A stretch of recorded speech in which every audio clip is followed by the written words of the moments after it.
Hey guys, today we've got a story that blends nostalgia, horsepower, and a little bit of heartbreak.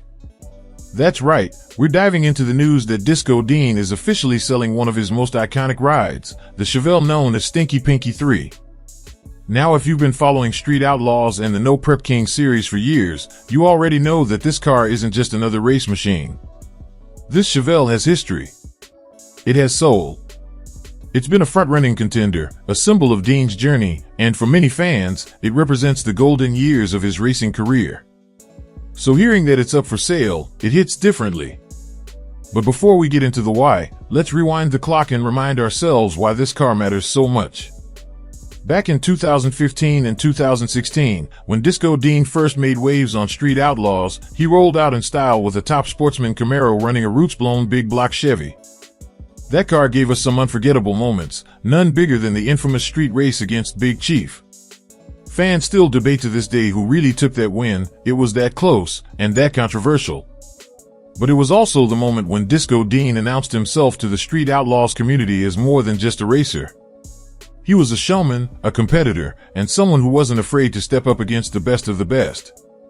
After that, Dean experimented with different builds. He even ran a Dodge Challenger with a screw-blown Hemi in Season 2 of NPK. But it was in Season 3 that the Chevelle, the now legendary Stinky Pinky 3, came onto the scene. And from the moment that car hit the track, it had fan favorite written all over it.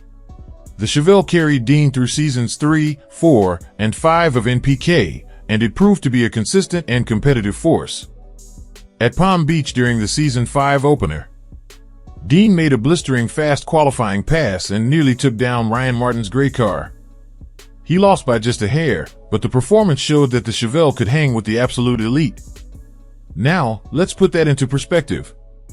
This was a time when the NPK field was becoming more brutal than ever. Big names were pouring serious money into lighter, faster, more cutting-edge cars.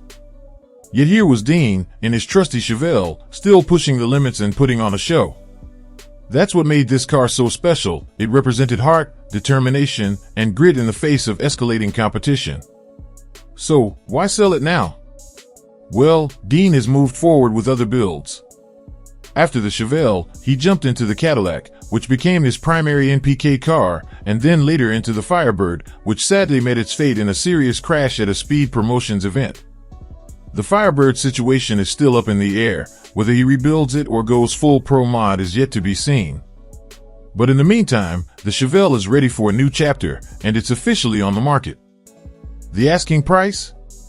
$52,000 for the rolling chassis, complete with Hemi motor plates and a 6.0 certified chassis. For anyone who understands the cost of building a competitive NPK level car from scratch, that price is a steal. This is a proven piece of machinery with a pedigree.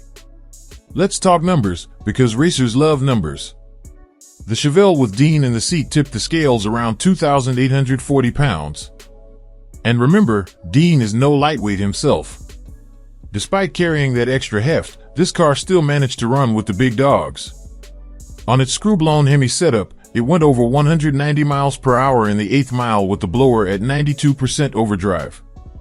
That's serious speed, folks. In fact, at the time, the car was competitive with the likes of Ryan Martin and Kai Kelly. It's a reminder of just how potent this Chevelle really was.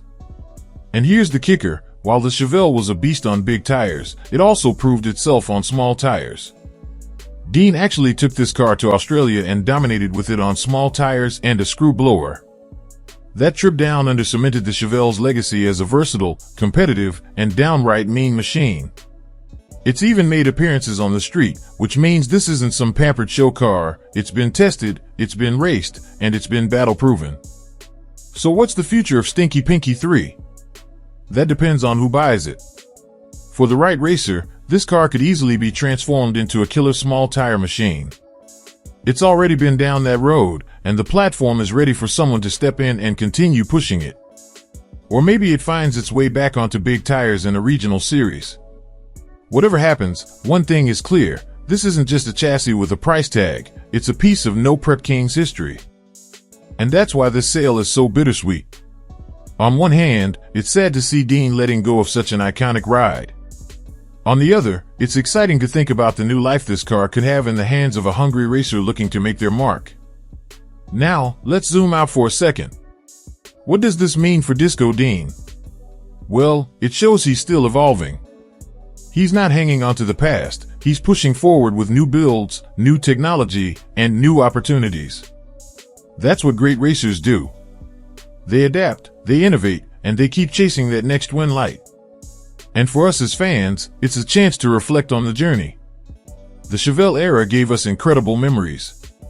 It showed us Disco Dean's determination and his ability to compete with giants. And now, as he moves toward the future, whether that's rebuilding the Firebird, building a Pro Mod, or something totally unexpected, we get to watch the next chapter unfold. But let's think about the value of this car in a deeper way. Most people don't realize what it costs to put together a machine like Stinky Pinky 3. A certified chassis, a competitive suspension setup, safety equipment, and all the little pieces that make a car legal and ready to go at high levels of competition, that's years of time and money invested. You're not just buying steel and fiberglass, you're buying countless hours of engineering, testing, and racing knowledge. Another point worth mentioning is how versatile this car really is. We've seen it set up for big tire competition, and we've seen it dominate on small tires overseas. That means whoever buys this car isn't stuck in one lane of racing. You could go no prep, you could go small tire shootouts, or you could even set it up for Pro Mod style competition if you've got the right motor and transmission. Very few cars come with this kind of proven adaptability. And then there's the factor that no amount of money can truly buy fan recognition.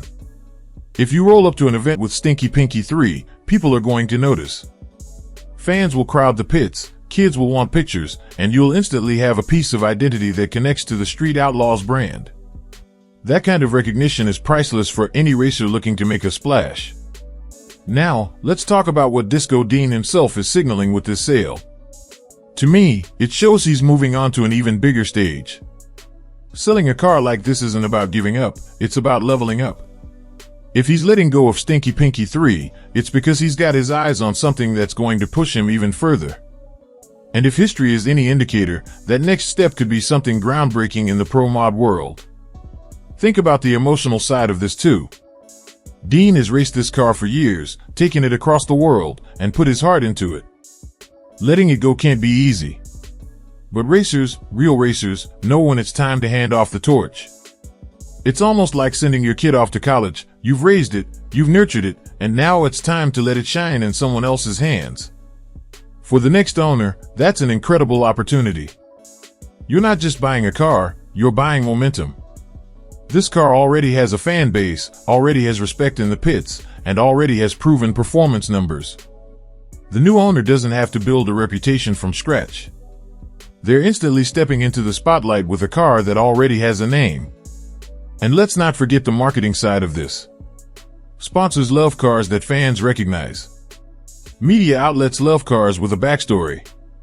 If you're serious about getting attention and building partnerships, having a car like Stinky Pinky 3 is a shortcut to credibility.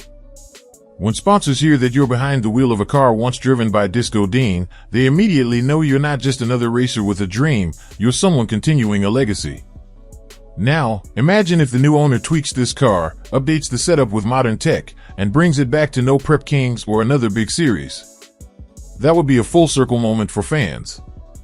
Seeing Stinky Pinky 3 light up the boards again in 2024 or beyond would be incredible. And honestly, it would show just how timeless this platform really is. Finally, I want to emphasize this: racing isn't just about speed. It's about stories. It's about cars like Stinky Pinky 3 that represent an era of street outlaws, an era of Disco Dean's journey, and an era where no prep racing captured the imagination of fans worldwide. Selling this car isn't the end of the story, it's just the start of a new chapter. And I can't wait to see who's brave enough to pick it up and write the next page.